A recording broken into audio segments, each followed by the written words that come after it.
Welcome to Never Again Is Now, a podcast about anti Semitism. I am Evelyn Marcus. And I am Phyllis Zimbler Miller.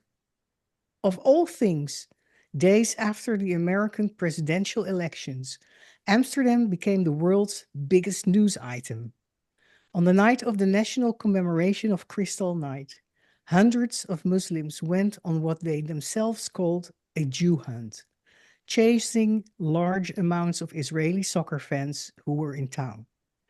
Filming what they did, they beat and kicked the Israelis unconscious, drove into them with vehicles, cut them, and forced them to say Free Palestine.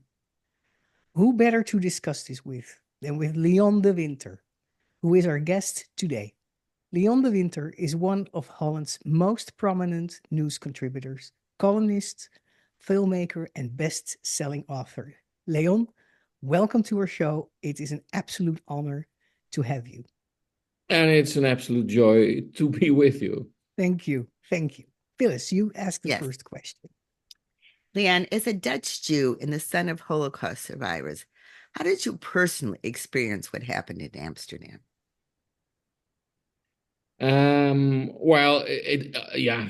cannot say I was, forgive me, I was shocked. I wasn't shocked. It's all things like this were going to happen. I only didn't know when, already for at least 20, maybe 30 years, I am prophesizing that Europe will be free of Jews around 2050. And this is again one of those incidents that's unavoidable. There's such a huge change in demographics in the big cities in the Netherlands, and the Jews are a tiny minority. A pragmatic politician would be crazy not to accept this reality. There are way more Muslims than Jews, and the Jews are slowly diminishing, leaving this country, or they're very old and they don't have many children. So it's a dying presence in our society. So was I shocked? No. Because many things happened, and it's very difficult to find a Jew who doesn't have some kind of experience with Jew hatred. So nothing new, only the scale and a bit the character of the hunt. That was a bit surprising. Yes. By character, do you mean that using WhatsApp and other communication tools that they communication organize? it was quite sophisticated, the communication between the taxi, the cab drivers, and the kids on the scooters. So that was a new element, and also the suggestion of preparation of at least 48 hours or so. They really planned this, and it worked out, and the police could not interfere. There weren't not enough policemen on active duty in the center of Amsterdam. So for about 2 hours or so, it was chaos, anarchism, and there were dozens of Jews who immediately interfered and volunteered to find the Israelis in the center and drive them out of the center of all the violence. Could you just say that once more? Because that's something I think that has not been reported in the media as much, that the Jews of Amsterdam sprang to help the Israelis. Yes, that started immediately, and really, well, it was in the middle of the night, so they all had to leave their homes and their bedrooms and whatever, and they started driving around, made phone calls, tried to find in which hotels are they staying, do they feel safe? If they don't feel safe, drive them to a safe location, a safe hotel owned by friends. So that happened immediately, and this continued into the day. And I know exactly what happened because my son was leading the operation. Oh, okay. That's So that's it isn't hearsay. his mother already called him a hero a long time ago, and she was right. Yes. Right. So, you said you were not surprised because of the demographics. Can you explain to us why a big outnumbering Muslim population in Europe, in the Netherlands, in this case, well, let's say in Amsterdam, in this case, um, is a problem for Jews in general? Yeah, it's in general. I mean, it's all over Europe, of course. When you have a large, where you had a large wave of immigrants from Northern Africa and the Middle East, um, because we are talking about religious cultures in which Jews are not described as positive phenomena. There is, and it's tough to say, but why? I mean, it's too late to be euphemistic. It's Jew hatred is part of traditional Islam. In the most recent survey, although it's already 10 years old, of the ADL about the views of Jews in the world, and they found that 80%, 80% of the adult Moroccan population held anti-Semitic views. And the immigrants, the people who left for Europe, didn't leave those views behind. It was part of their home culture. Yeah. And and and you see a flare up of anti-Semitism connected to what's happening in and around Israel. You see the peaks, it's going up when there's violence, when there's a war, and it goes down a bit. But I'm afraid a large segment of our migrants from Northern Africa still have these views on Jews, and it's clear when you try to walk around in certain areas of Amsterdam with a kippah, you will face violence, and it may not only be physical, but people will insult you. Just like it is impossible to be in certain areas when you're gay to walk around with your partner. It's the same kind of opposition, the Yeah. same confrontations you will endure.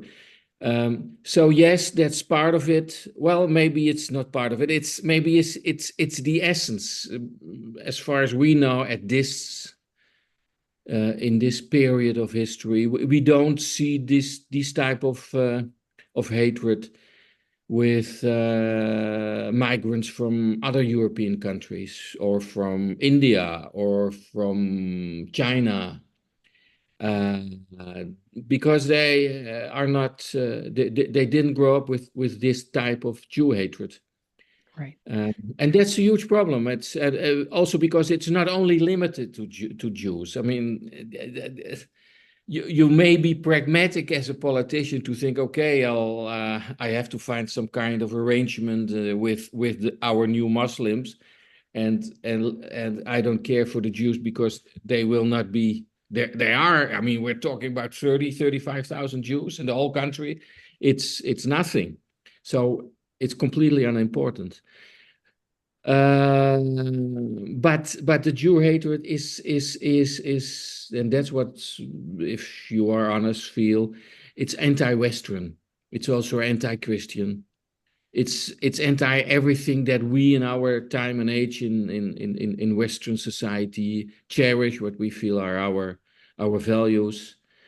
And we all expected that in the second, third, fourth generation of migrants, things would change.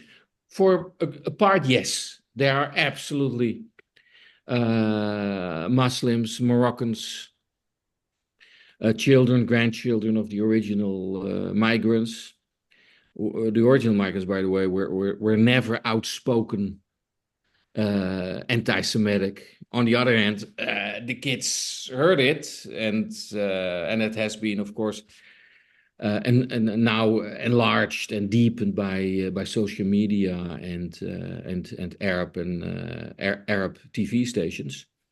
Yeah. But there are, and I think it's about what we have to talk about three segments then. One third is well integrated, well educated, normal citizens of Dutch society. One third is having problems, they need time, maybe another 2, 3 generations, I don't know. And one third is really problematic And and yeah.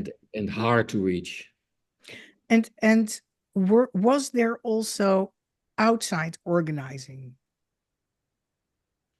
Well, there was yeah, these young Muslims came from various places in the country, so they have been prepared. And to which degree, it's still too early.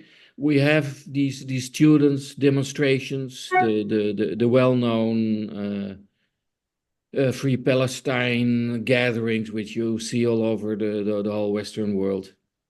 They must be organized, and there has been some reports about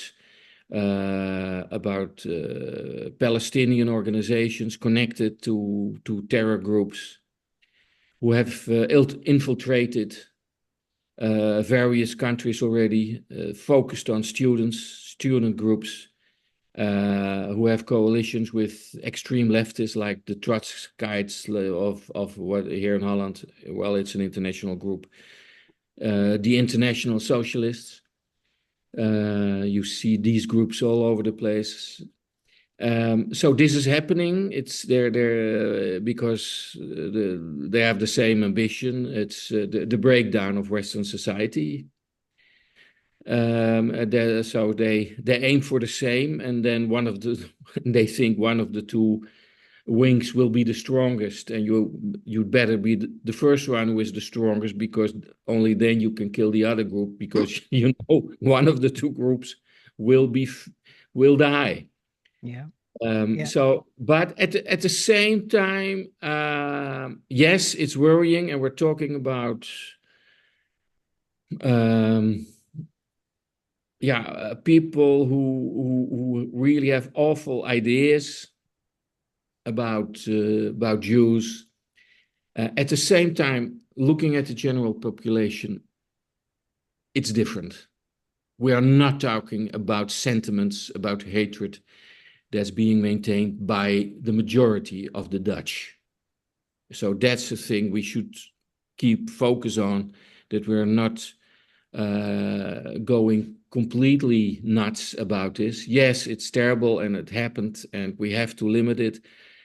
How will it grow? We don't know. Are the authorities, who are, I think, to a certain degree, we have a right attitude, but were too late or too lazy, or didn't know if they could live with so much opposition in the areas where these people live, in the western part of Amsterdam. But it's not a thing that you can accuse the whole population of. I wanted to ask. The Dutch are still, to a certain degree, a decent people, or at least they are to an acceptable level indifferent. And I like indifference. It looks, when the situation is okay, when you don't have war and you don't have tensions, tolerance and indifference really look the same, which is fine.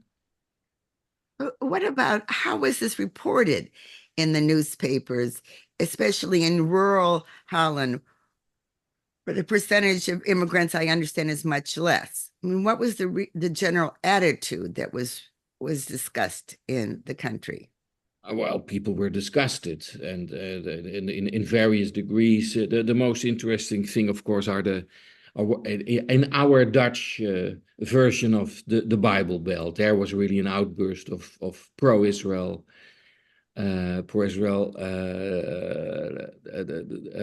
demonstrations. People took. I was surprised how many Christians in Holland have the Israeli flag at home, and they showed it in the streets. So it's not shown, but it was there. So yes, there was by far the majority of the population was really deeply disgusted by this.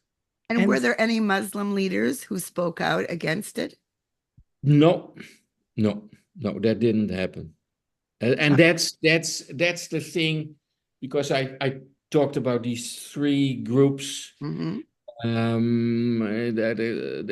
That means it suggests that I'm wrong.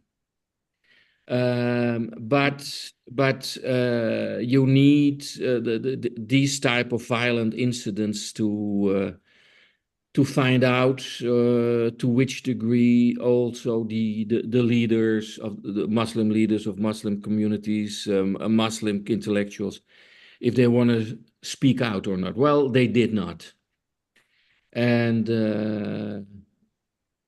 we're only beginning with trying to put all this in perspective. In the coming week, there will be a major discussion in Parliament, and then we'll see how things will develop.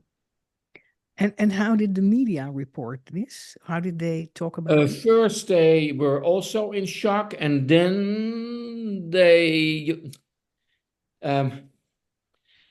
media. When you talk about media, we're talking about mainstream newspapers and mainstream TV programs and talk shows and so. Well, when you know how these programs are being constructed, and you know what type of people are working there, young leftists, fresh from journalism school, and totally convinced that Israel is a colonial project. So you know what could happen after the first 24 hours. They were starting to look for, hey, this maybe the Israelis caused this. Maybe they challenged the situation. Maybe they were provoking. And there were really bad fans among the Maccabi soccer fans. But it was a tiny group. And they made a stupid mistake, and it's really bad. They sang songs that they usually sing in Israeli soccer stadiums, which are really disgusting. But that's a separate thing. That didn't happen that night.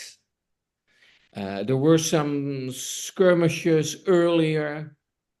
Clearly, we now know, provoked by Moroccan taxi drivers.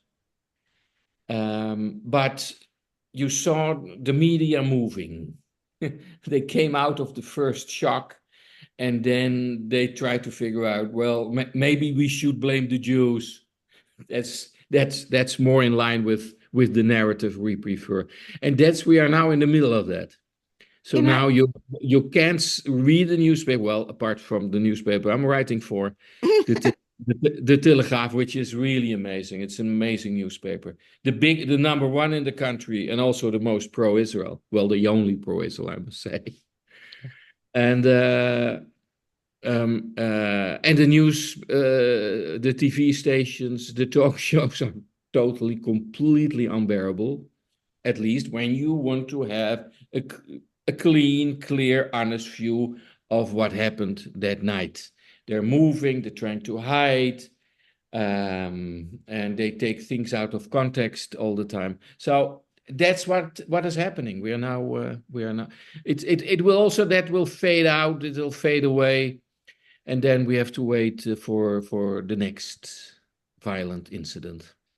What I heard a lot too is that the excuse of Israeli warfare in Gaza and the suffering of the Gazans, a kind of no wonder argument about what happens. No wonder if Israelis come to town, they're beaten up, given what we all see and what so the Muslims see in I know Gaza. Of course, yeah. And is that so? You already said that because of the demographics and the high amount of people holding anti-Semitic views in the Muslim population worldwide, but also in migrant communities. Yeah, but of course at the same time it's pretty insane, and it's quite a vulgar argument. Uh, they're compared to what's happening at the moment in Sudan and the Congo, where thousands of people are being killed. You need another argument to focus on Gaza, and of course I'm still of the opinion that if there's an awful situation in the world, fly in some Jews, give them some guns, and pretend that they are the perpetrators, and suddenly the world will have some attention for the atrocity because there are Jews involved.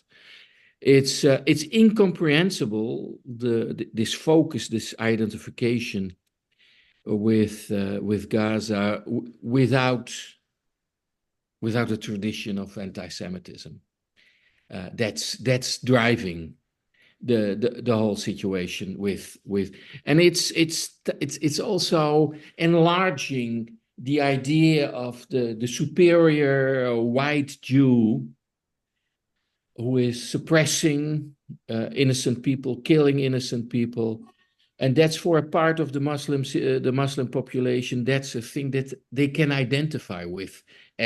Many of them feel second-rate citizens for various reasons. They may be victims, some of them, of real discrimination, but in most cases, it's a huge cultural religious gap with the Dutch population, and a large group, instead of intensifying education and disciplination and whatever you need to succeed in Western society as an individual, too many start hating their white European environment. And the ultimate symbol is the white suppressing Jew in Israel. So that means a strengthening of identification with the people in Gaza. Gaza is seen from Morocco, 4,000 kilometers. It's really far away. I want, for our audience, both of you keep using the word Moroccans. Could you explain in a couple of sentences that those are the immigrants that came to Holland rather than from other countries? And when did this immigration start? Yeah, there were two groups, people from Morocco and from Turkey. Turkey, you see the migration from Turkish people to Europe more often in other European countries. There are way less Moroccans in Germany than Turks. There are millions of Turkish people in Germany. In France, it's Moroccans and people from Algeria, former French colony. And in Holland, the most Muslim migration started in the 60s, guest laborers. We were in the middle of an economic explosion after the Second World War. There were not too many people who could work in our flourishing industries. And they got young men from the Rif Mountains in northeastern Morocco, remote, non-educated. Lots of them couldn't read or write, and there was no work there, and they came, and they were organized by Dutch people who went there, and they came to the Netherlands. And they were young men. It was clear their family spent their last coins on a reasonable suit, a white shirt, a tie, and they looked like any other young man in Europe at that time. Well behaved, well shaven, and they are now the old man. They came to the Netherlands from this remote area, in the villages, in the mountain where there was nothing. No bookshop, no schools, nothing. Imagine the culture shock in the 60s in the Netherlands, where youth culture erupted, where suddenly also for the Dutch everything changed. Free love, naked women in magazines. It was. I mean, that's where it all started in the 60s. And there you had these young men who who were saving and sending back money to their families in the Rift Mountains. The shock for the Turks was a bit less, also because they had a kind of Western revolution in the 20s within Turkey after the end of the Ottoman Empire. Also, although they also came from the eastern part, from Anatolia, which was also poor and backward, and but still a little bit more used to Western ideas and Western values and how to behave among women. So it was tough. It was always the intention that they would return to go back to Morocco.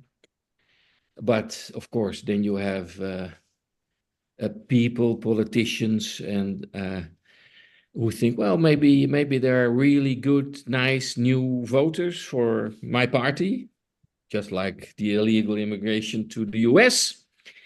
So they stayed. Their women came over, their children, the sisters, brothers, and the whole thing. And suddenly we were an immigration nation while we were building our welfare state. And it's very clear an immigration state cannot be a welfare state. And the other way around as well. The US was an immigration state. And then you introduce new social laws with unemployment money, with care from the crib to the grave, as we say here in Holland. When you have that type of society, and it's for Holland, it works. It's an amazing model. Very expensive when you pay over 50% tax. Very expensive.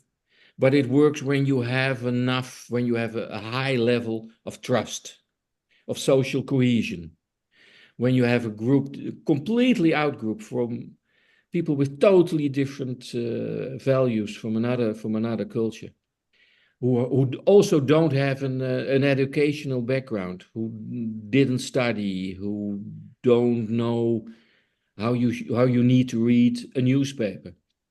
A Dutch newspaper, I must say.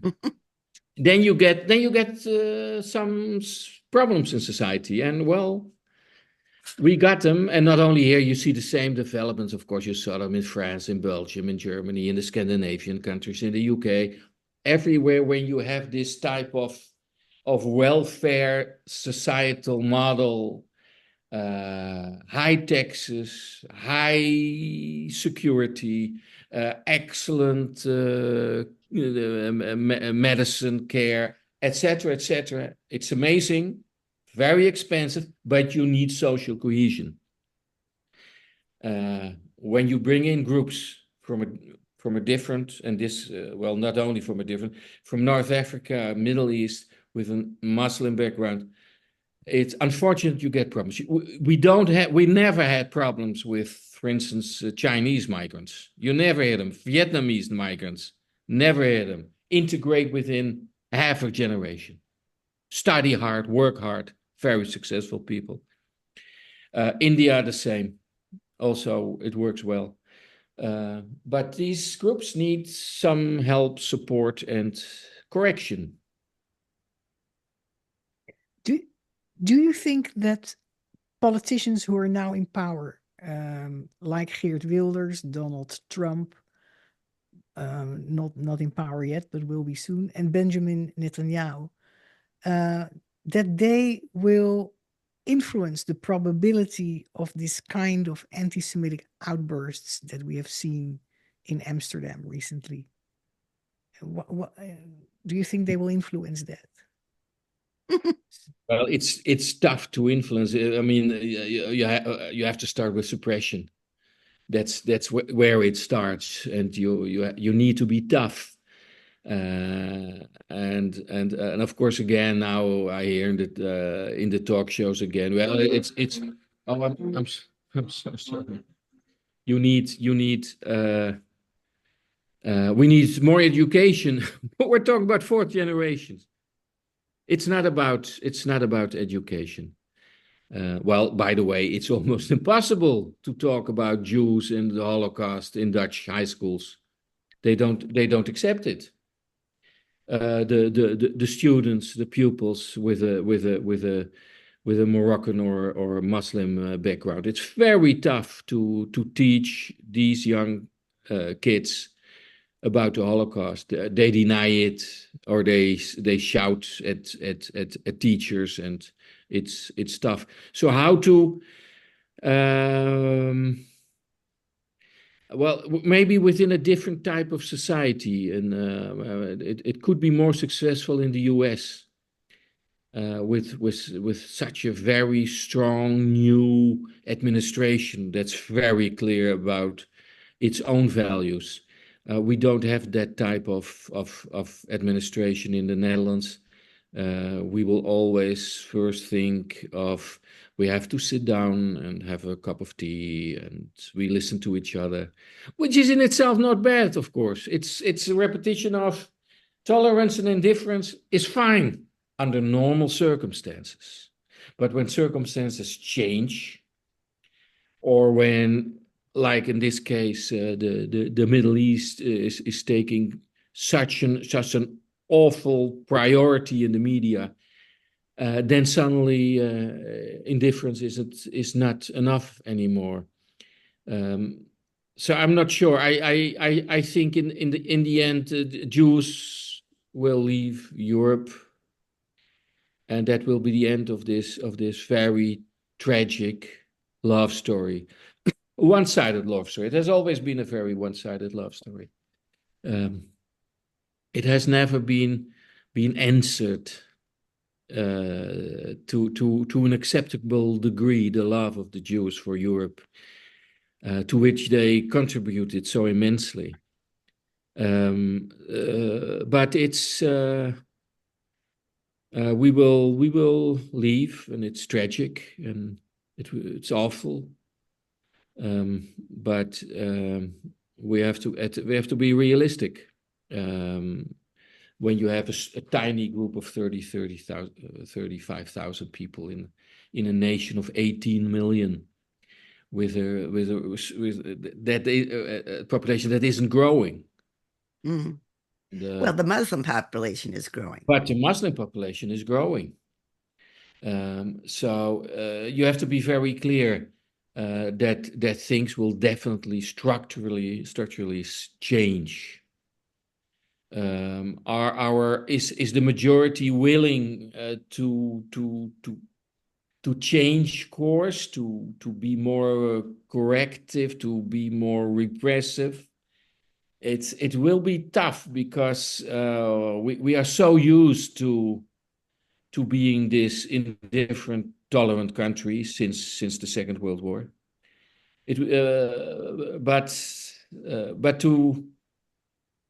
I think most Jews don't want to make a mistake again. We were all raised with the same stories about how life was in the 30s, how clear the signs were, and how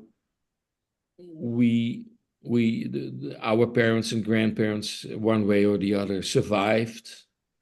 I think we don't want to make the same mistake again. And Leon, are you more optimistic for the Jewish community in the United States? You have lived in the United States for quite a while. You know it well. You know the Jewish community well. You're also aware of the change of climate on university campuses in the United States, the climate for Jews, Yes. the way they think and are taught Yeah. about Israel.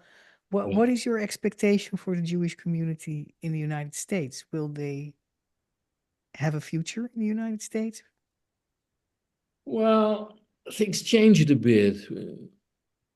since the last elections. It's more Jews than ever voted Republican. I'm not going to say that they voted for Trump. At least they couldn't give their vote to the Democrats. I think that you will see two developments that will define the fate of the Jews in the U.S. On the one hand, of course, the leftist Democrats, they don't consider Judaism as important to them as the leftist ideologies. They hardly get children. So also their fate, they will slowly fade out in the course of a century. Like, by the way, most European nations, they're not getting children anymore. The Italians are dying, the Spaniards are dying, the Germans are dying. I read some months ago that at the end of the century, there will be more Jews in Israel than original Germans in Germany. Isn't that the irony of history? Isn't it crazy and fascinating and a bit frightening and also funny? So that will happen to progressive Judaism in the U.S. And of course, and on the other hand, you have the Orthodox. They will be the defining non-political mainstream. They will become in the U.S. They will define how Jews look like, how they dress, what they read, what they eat, and the progressive segment of the Jewish population in the U.S. is also condemned. You see, by the way, you see also the same development in Israel, of course. But there you have this large middle segment of religious Zionists, and their sons who are now in at the front. They are the leading soldiers, the leading officers.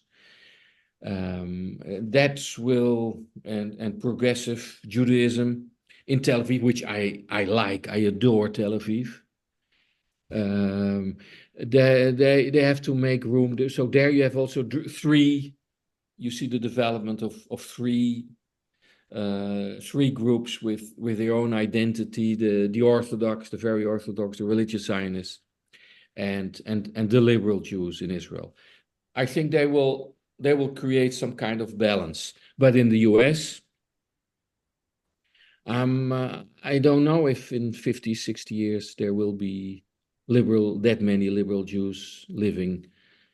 What that means for the rental prices at the New York West Side, I don't know.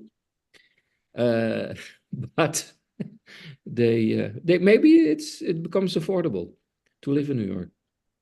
And yeah.